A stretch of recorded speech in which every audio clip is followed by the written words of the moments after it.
कासिम भाई सर्दियों की छुट्टियों में चित्राल गए। ओए होए। और अपने कमरे में पहुंचकर उन्होंने सबसे ऊंचे दर्जे हरारत पे हीटर चला दिया। वक्त के हिसाब से बढ़ते हुए दर्जे हरारत का फंक्शन हमें दिया गया है। काफ की डंडी हम लगा देते हैं, ये भी।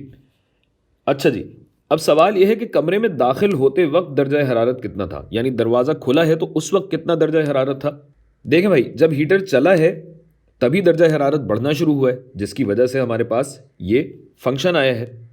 तो जब हीटर नहीं चल रहा था उस टाइम को हम कहेंगे T0, यानी जब हमारा टाइम चलना शुरू हुआ है उससे पहले कितना था दर्जा हरारत। तो अगर ऐसा है तो दर्जा हरारत कितना होगा भाई, 0 अगर आप डाल देंगे तो ये कट जाएगा और आपके पास बचेगा 15, यानी 15 डिग्री सेल्सियस है और टाइम मिनट्स में। तो ये हमारे पहले हिस्से का जवाब हो गया। फिर ये कह रहे हैं कि दर्जा हरारत फी मिनट कितना बढ़ रहा है। तो इसके लिए ज़रा मिनट बढ़ाते जाइए और देख लीजिए कितना बढ़ता है भाई।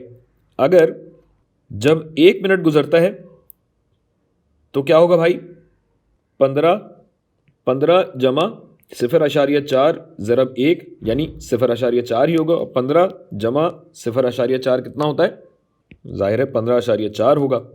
अगले मिनट पे भी देखते हैं क्या यही सूरत हाल होगी। इसका जवाब आपको शायद मालूम ही होगा।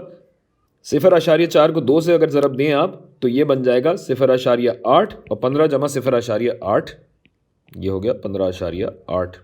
गोया हर मिनट 0.4 डिग्री बढ़ता चला जा रहा है।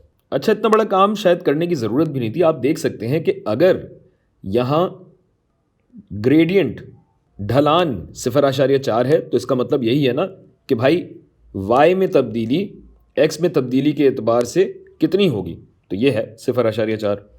तो ये हो गया हमारा दूसरा जवाब। अच्छा, और 20 मिनट बाद अगर आपको दर्जा हरारत मालूम करना है तो क्या कीजिए, T20 लगा दीजिए। 15 जमा 0.4 ज़रब 20 जो कि बनता है 23। तो 20 मिनट बाद इस कमरे का दर्जा हरारत 15 डिग्री सेल्सियस से 23 डिग्री सेल्सियस हो जाएगा और कासिम अपनी छुट्टी एंजॉय कर पाएंगे।